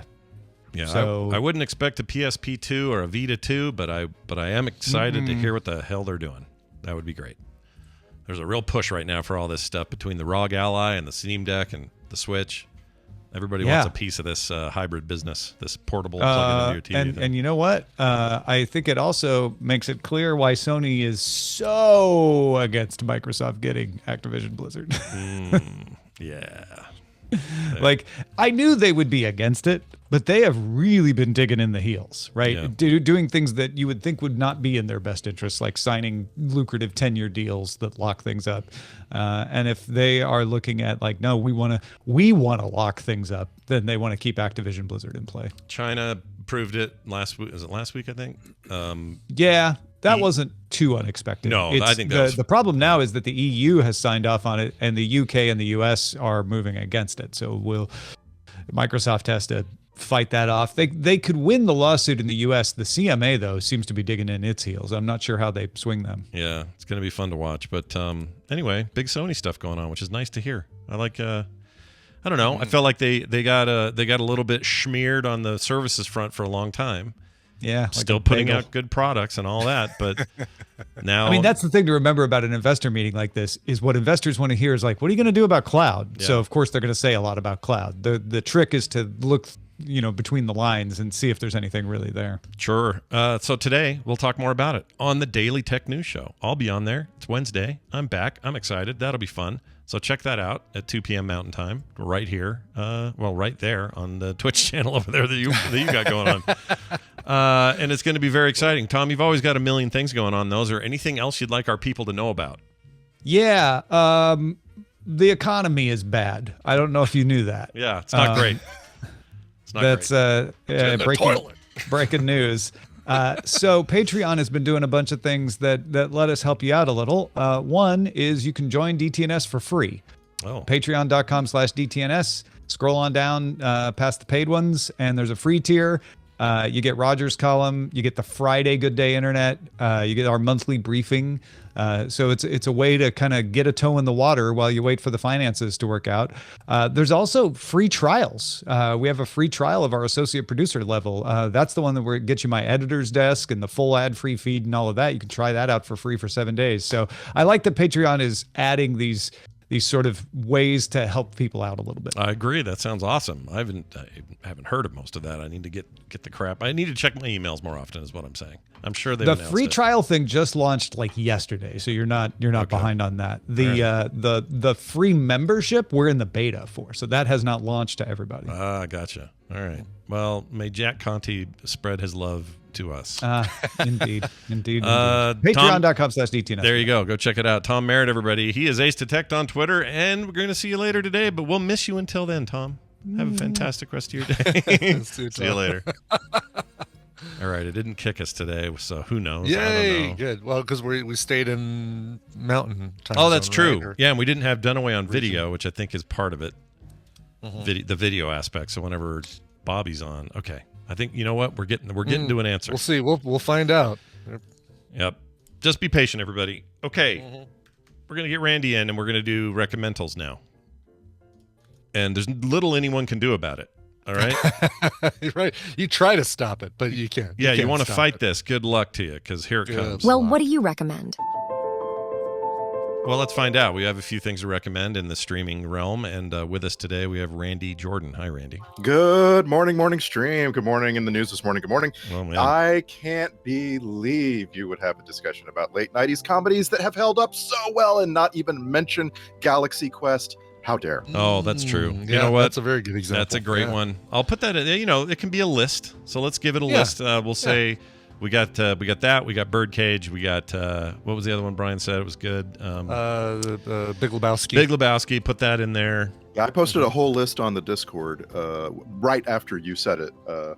A few days ago. Nice. There's some really interesting movies that I fell in love with in like 96, 97, and I feel like got slept on. Like the Truth About Cats and Dogs is such a good comedy, and that's a 96 film. How do I know what why have I never seen The Truth? What is it? The Truth of That's Cats? a rom-com. Yeah, it's sweet. Cameron Diaz? No, who's the woman in that? And it is Cameron Diaz. Well, and what's her name from Air America? Janine Garofalo. Oh, Janine Garofalo from That's Air right, America. yeah. Wow. That's a weird one to pull from. That's your pull for Janine Garofalo. Yeah. Yes, it's not singles. By far the not, most impressive thing she ever did. Wow. Was go on the radio 5 days a week. As Tournament of Kings or waitress Diet Coke. That thing in Cable Guy was so good. Oh my gosh. Yeah. Oh, by the way, I don't want to spoil anything, but nobody warned me that there was a halfling in the D&D movie that was also an extremely sought-after, popular, award-winning actor in Hollywood. That's all I'll say about it. Don't say any more for those of us who have not watched Dungeons and Dragons yet. See if you notice it. Or maybe because it took me like 5 minutes to go, wait a minute. Oh my gosh, what the boop? I couldn't believe it was him. Scott, I'm excited for your recommendal this morning because you liked Honor Among Thieves so much, and it's not your recommendal this morning. Right. Yeah. So whatever you're recommending must be. And it's not South Park, which also you've clearly been watching a lot. Yes, I've been watching a lot of South Park. I did. So the reason that I'll just tell you this now. The reason that I switched teams or switched lanes, switched teams, was I was because I wholeheartedly recommend that D&D movie, but I also know that it's kind of a big mainstream thing, and a lot of people are going to see it anyway. So, and I had already seen a thing that I recorded and forgot I had a clip of, and I went, "Oh, right, I need to talk about that." So, I'm erring on the side of let's give them something they don't know is out there, rather than the thing that everyone knows is out there. So that's the reason. Anyway, speaking of which, let's start with Brian and his choice. What do you got here, Brian? Sure. I will set this up as a movie from 2021 that sadly shares the name of another movie from 2021. So make sure you're watching the one I recommend if you like the sound of this. Little sci-fi drama. Let's leave it at that. I'm a fan. Here goes. I know how you're feeling, but there is no lie. When the memory of this process gets wiped, He wakes up that day at home as Cameron Turner. And no one knows. Not even him. It's the only way this works. A clean swap. This will be as common as a heart transplant within a few years. Come back and spend a week with him before making your decision. This is not just my decision. My wife needs to know. Either you decide that your wife would want this, which requires secrecy, or you decide that she wouldn't and tell her you're dying. Either way, you're deciding for her.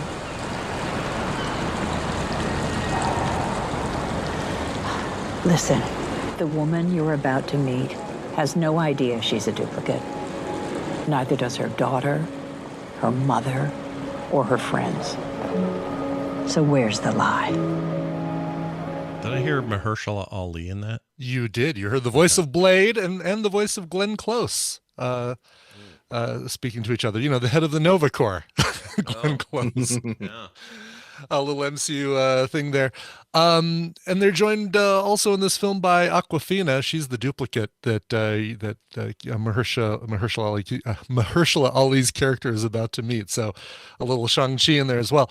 This is a film called Swan Song.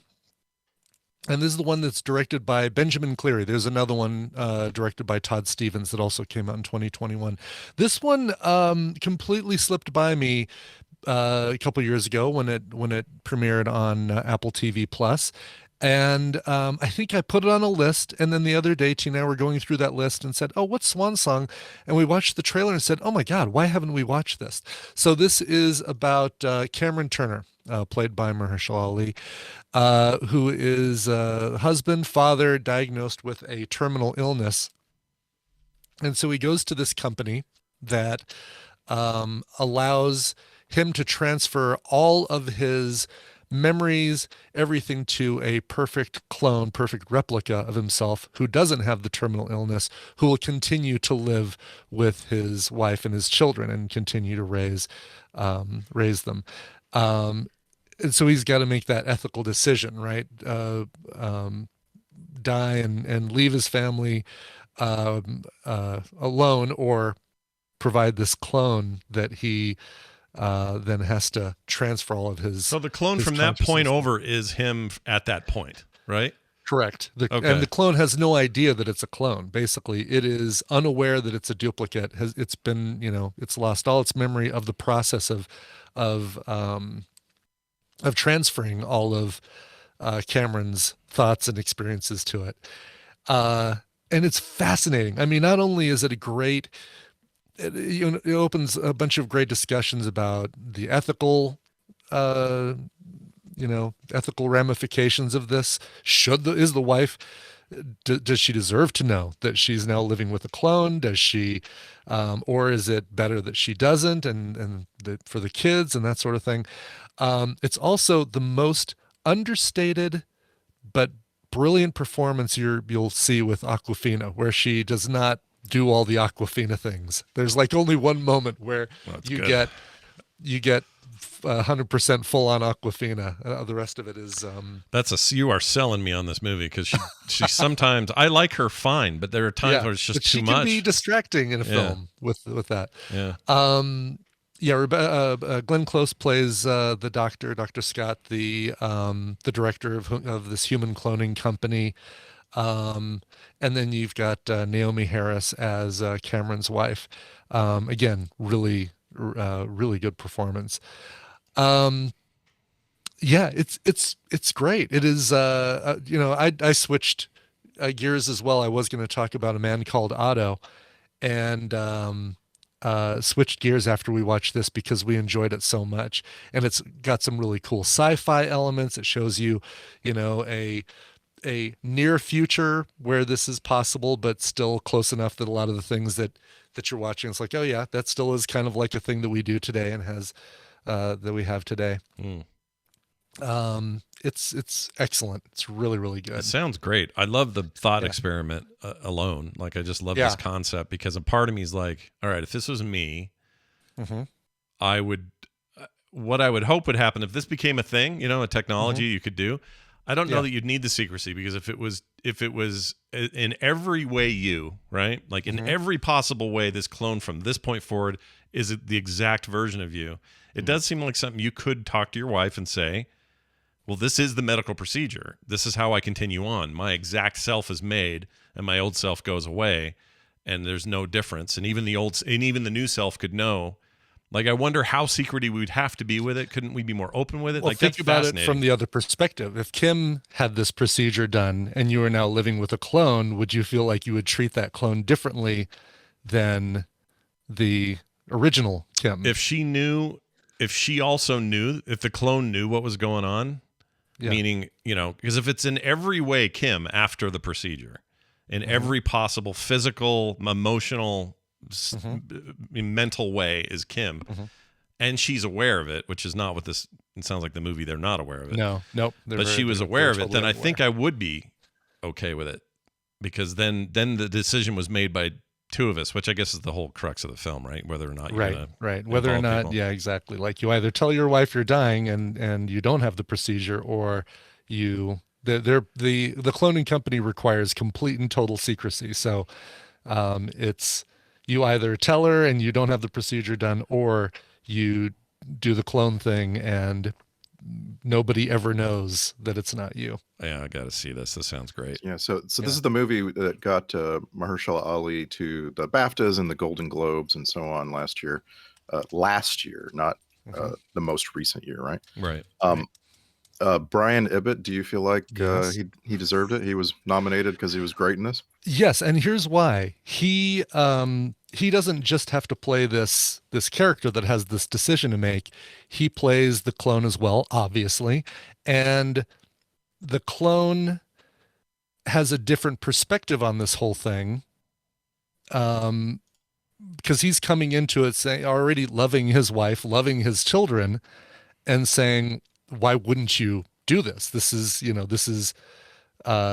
insane. Why should this even be a choice for you? If you really love your family as much as you do, you should. This decision is easy for you. And it's interesting because you've got these two distinct characters, both played by the same character, who still have to be similar enough. Like, really the only difference you can have between these two characters that Ali is playing is that they have this different perspective on this process. One is coming to his end. The other one is experiencing a beginning that they still see as having this whole life before them and in front of them as well. It's fascinating, like, having to play those two characters. So yeah, he deserved the nomination. I can't remember who he was up against in 2022, or this would have been the 2022 awards. But he was fantastic. I love that dude. So who was he up against? So Golden Globes for 79th Golden for Best Globes. Actor. Yeah. Here's the list. We had I remember it was when Will Smith was winning for King Richard at every award. Was that year? Shit. It was the slap year. Yeah, so it was also but that was the Oscars. Let's say, I'm trying to remember, right. like, but also Benedict Cumberbatch in Power of the Dog was big that year. Yeah. Javier Bardem was nominated in the Golden Globes that year. Yeah. For a Spanish film, I think. Let's see. Music. No, for the Ricardos. Oh, was it? What am I thinking of? There was something he did. Javier Bardem, Benedict Cumberbatch, Denzel Washington for Macbeth, and like you said, Will Smith. At the BAFTAs, Leonardo DiCaprio was nominated against Mahershala Ali for Don't Look Up, which I can't not smile. Like, I just think it's so funny. Yeah, and that's why I do think the Golden Globes kind of has it right with the separating out your musicals and comedies from your dramas. Although, boy, the way those movies land in those categories is so totally broken sometimes. They need to figure out narrow it down to one award ceremony and figure out how to separate those kinds of roles because they should be judged differently. Yeah, it's like the Harry Potter houses. It needed to be rethought from the beginning in terms of how you're gonna, you know what I'm saying? Like, because like the Harry Potter houses, the complaint is always, well, your 4 houses are good, good B, good C, and bad. Yeah. And like, you know, like let's think it through. I wish the Golden Globes had this like this division. If you're going to only have 2 divisions, have it be between serious and not serious. Do you know what I mean? Like, because it just makes more sense to me as an audience. Like there are movies where I'm watching seriously for serious people to say serious things. And then there's movies like Don't Look Up, which you could just call it a comedy or musical, but no, like there are dramas that aren't serious, right? And there's comedies and musicals that are very serious, and you know, I don't know. Yeah, interesting. Yeah, I'm Anyway, the film is called Swan Song. All right, and it's on Apple TV Plus. Weird transition, but all right, we'll take it. Let's move on. Well, I had to steer it back into to getting you guys to yours. It'll work. Hey, Randy, let's get to your clip. Any setup here before I hit play? Sure. You're about to hear. So this is a movie that I do not want to tell you really much about. Okay. So I'm going to end up giving you the very beginning and the basics of like who made the movie, but it is a mystery and a thriller, and you please don't like look it up. Don't watch trailer or anything like that. What you're about to hear is a young woman, 18 years old, who has a single mom, and single mom is contacting her because she's about to go on a trip and leave this young woman at home alone for a little while. Here we go. Siri, call June. Oh my gosh. Mom? Siri, please call Mom, June. you're already on Bug. the phone. This is FaceTime. Well, oh, God.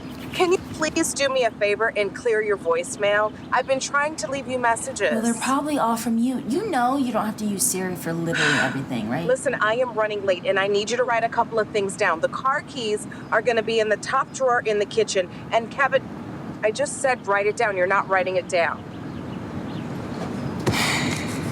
Kevin forwarded you the itinerary. No alcohol. Do not open the door for strangers. And keep your location service turned on the entire time I'm away. Do you understand? No fun. Got it. So, all right. This is Missing. This is a brand new movie. Just hit Netflix. Well, it just hit Netflix this week. It actually hit some theaters earlier this year. It is a spiritual successor to a movie called Searching from about 5 years ago. Same directors. That one had John Cho, Deborah Messing. Forget that movie. This is like it just has some connective tissue with that movie. What this again? I don't want to tell you what it's about. You're being really careful about not. So I will respect that and not break anything either about right. Yeah. Yeah. You don't need to see Searching in order to enjoy Missing in any way. It is one of the new wave of heavily intertwined with technology movies, and we've talked about it many times. They're almost always bad, right? Like Spree. Spree was a good example of this is like if you're putting up on the screen that I'm watching as a viewer a lot of text messages and webcam footage and so forth. Sure. It's really hard to make a compelling story, like a really fine film with all of that junk. This movie goes about it the right way, and I'm saying that, and I know there are people out there right now who hate it always, and there's nothing I can do for you if you hate it always. That people in a movie are suddenly jumping on TaskRabbit and hiring a person and chatting with them, and you're seeing the chat bubbles. You're gonna hate this movie, like but this is the first movie I have ever seen that has that stuff that I liked the movie. I genuinely thought, oh wow, this is a 9 out of 10. They got it all right. Interesting. We saw something that Liam Neeson movie we watched for FilmSack had a little bit of that. Where he was looking at text or stuff, and he showed up on screen. He's an air marshal who's drunk and Red Eye or no, a Nonstop or Nonstop, something like that. I think it was Nonstop. Yeah, Nonstop. That technique of putting stuff up can be really abused by a movie or a TV show, and sometimes I like it, sometimes I don't. Sounds like this is really Shoujo brings up the best use of it for me, which was Ms. Marvel, the Marvel series. Oh yeah, that was great. Just well integrated. Yeah, but imagine it, so the premise here is this 18-year-old who knows every app and every way of using apps to do things is sitting at home, and she's trying to figure out what's going on with her mom in another country, right? Mm-hmm. And so she has to be depicted FaceTiming people and using TaskRabbit and so on. And it is just really brilliant how endemic to the film all of these apps and what you're seeing in text and so forth are. And again, I'm really only going to talk about the first 5 minutes of the movie. It is just not, it has so many twists and turns. It is so well acted. And we're talking about actors that you probably haven't really seen in, like the lead is Storm Reed plays the young woman. She's in Euphoria, and there's she's the little sister in Euphoria. I think she even got not MCU. Sorry, she's in the Suicide Squad. She plays Tyla. Anyway, she's just great. I don't know. Last of Us. She was in that. She was her friend in the mall. If anyone remembers the Last of Us episode where she was in the mall. It's like a prequel. Oh episode. Yeah, right. That's her friend that she met is this girl. She's so great. Really like her. She's great. She hires a random guy and ends up talking to him via FaceTime all the time, and he's like riding around a city on a scooter. And that guy is played by Joaquim de Almeida, and you will not know him except he's been in everything. Like for FilmSack, we've probably sacked 17 movies that this guy has had a bit role in. And he's so freaking good at this movie. I just wanted so much more of him.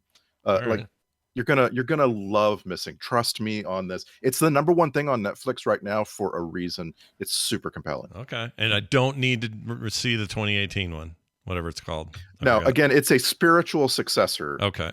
To that movie. It's again made by the same guy. Guys, it's 2 directors. I'm forgetting their names. One of them is your son, American Nick Johnson. Yeah, and weird. And this is again, it's very down the middle on all kinds of things. It's a mystery with lots of twists and turns and surprises, and like it's very much like what you expect from a movie like this. But it's just so competently done, really well acted, really tight and fast.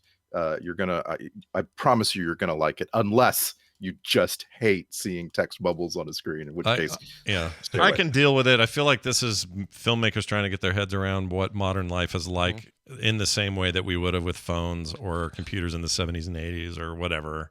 They're just trying to make that translate. So the alternatives always feel really clunky. It's either you're looking at the phone and they have to kind of hold on the phone so you can see the text message coming from the other person, which sometimes if it's really quick, you're like, oh, what am I looking at? Which message do I need to read?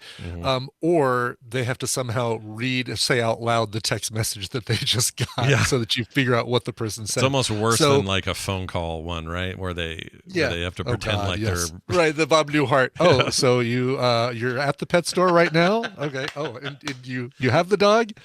Stuff people would never actually say. Yeah. I love that. So I don't mind it when it's used like that. I mean, I feel like that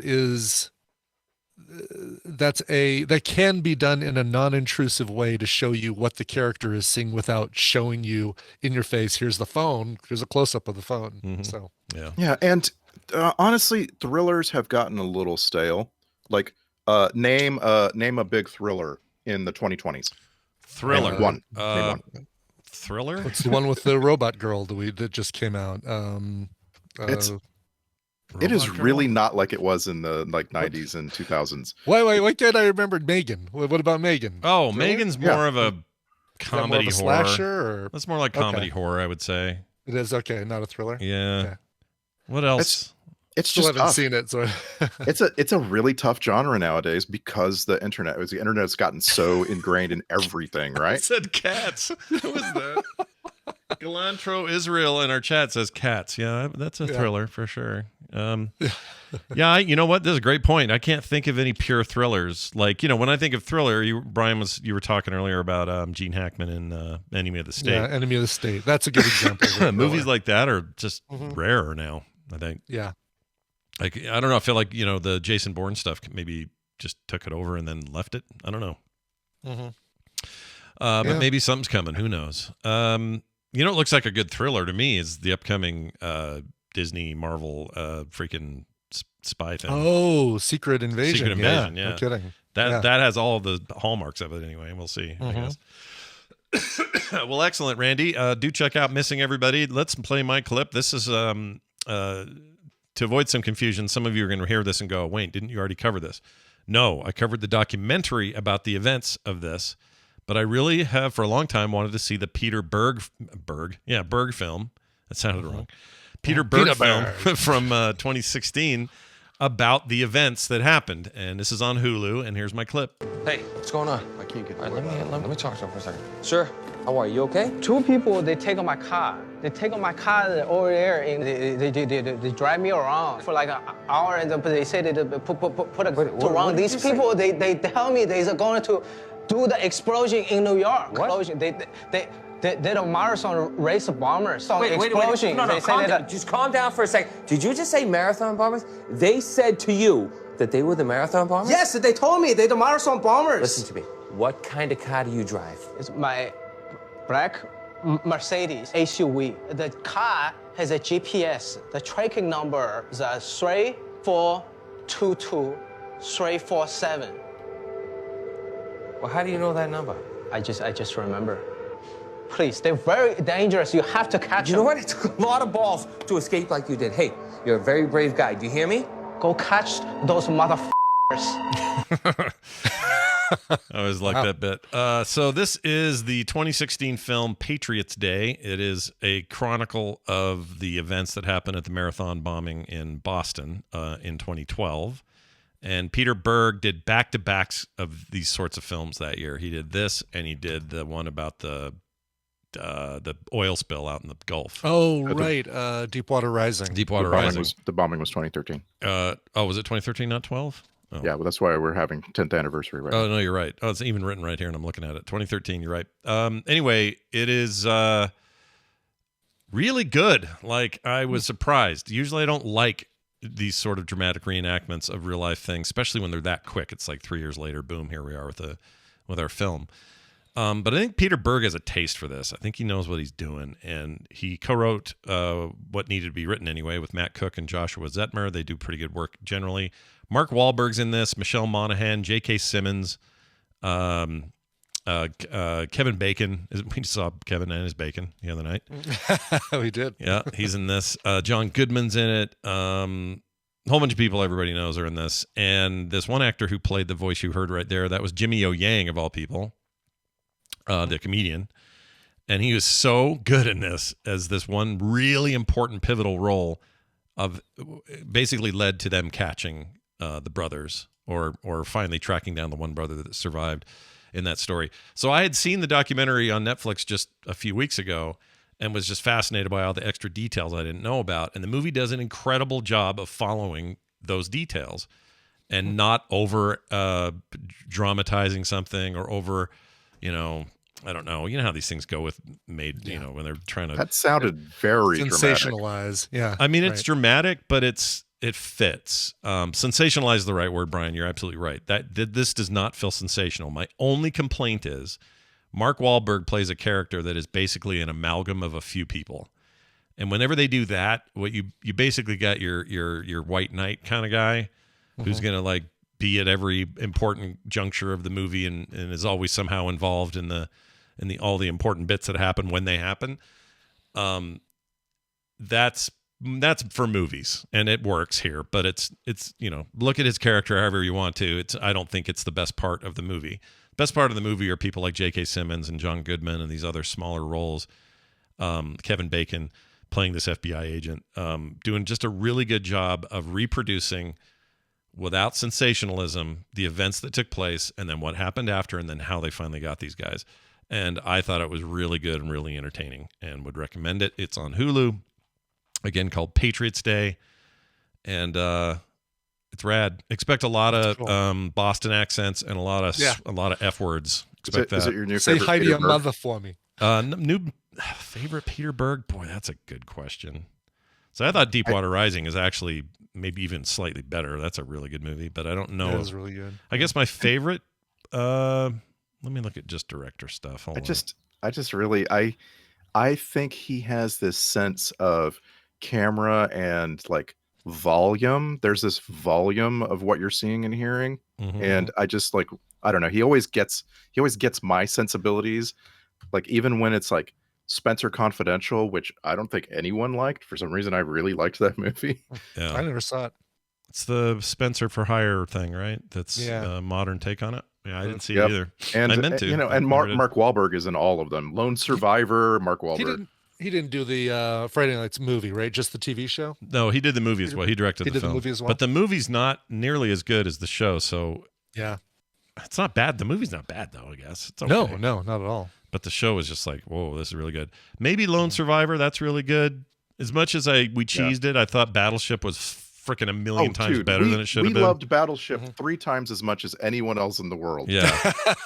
You're not wrong. Right. Yeah. I like Hancock, although I wouldn't call it his best. Probably if I had to pick one, the one that surprised me the most is The Rundown. Yeah. He's very good, very good director there. And then maybe this is next.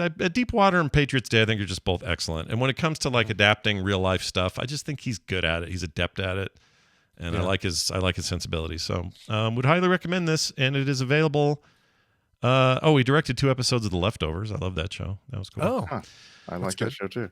Anyway, available now on Hulu, or at least it was 2 weeks ago when I watched it. I forgot to check today to make sure it's still there, but I assume it's still there. And if you're cool looking back on kind of a horrific day and seeing it for what it was, I think you could do a lot worse. And I would also still recommend that documentary. Almost these two things together. Like there's something fun about seeing the real thing. It's like, if you want to see a documentary on Flight 93 and then watch Flight 93, that's a good combo.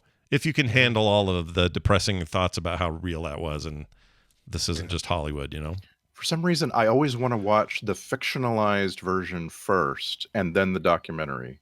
Usually same. Yeah. This time, no, but like, the kids that got lost in the cave in Taiwan. Yeah. I did that direction. Watched the documentary, then the movie. No, I'm sorry, the other way. I watched the movie and then the documentary.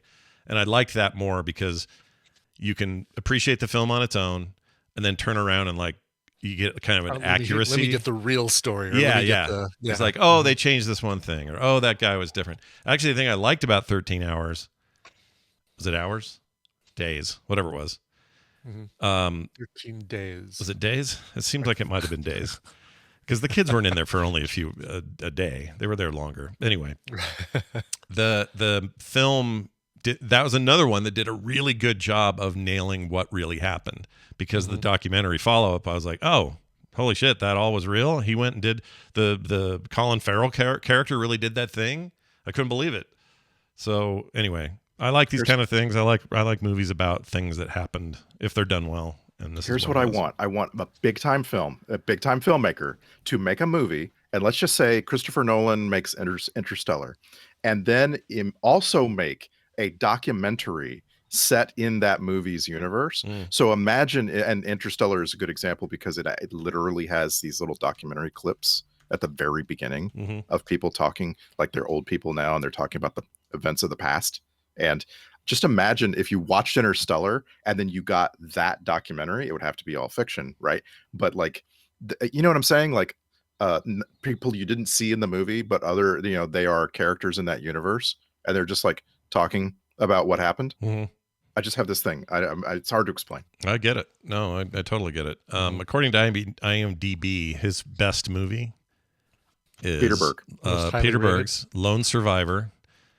Second is Patriots Day, this one, and next is Friday Night Lights. So those are your top 3. Deepwater's 4th, but anyway. I've never seen The Kingdom. The it's supposed to be good.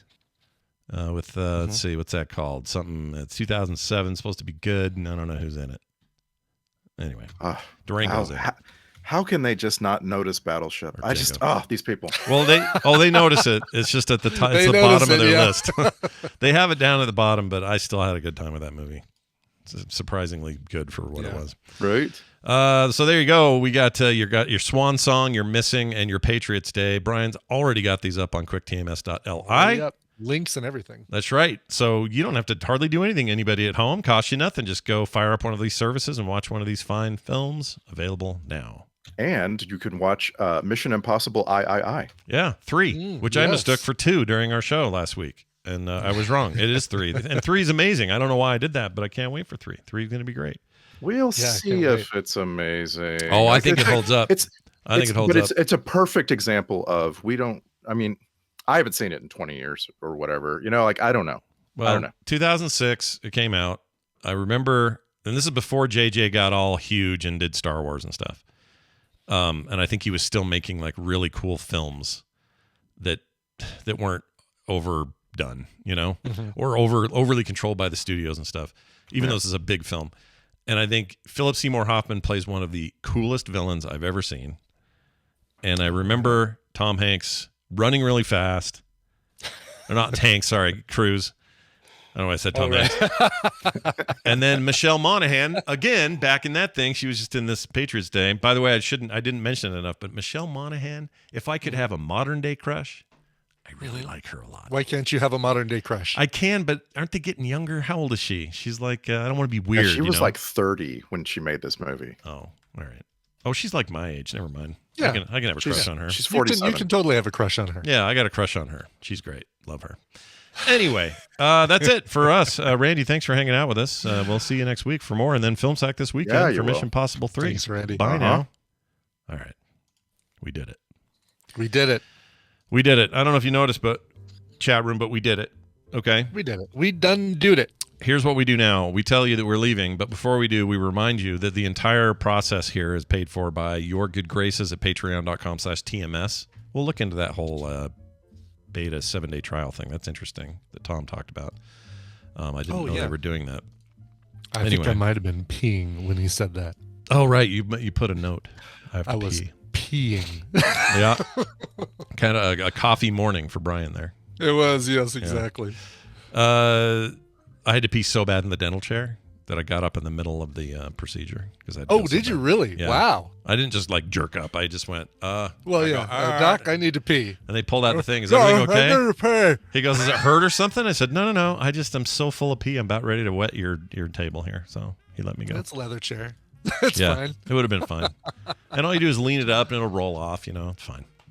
Anyway, patreon.com/TMS is where you can do it. No commercials ever. Pre-show content every day. Couch parties on the weekend. This weekend we're doing a play date, so everybody can come watch that. I can't remember if it's time for Among Us or time for Jackbox. I know we did Among Us last time, right?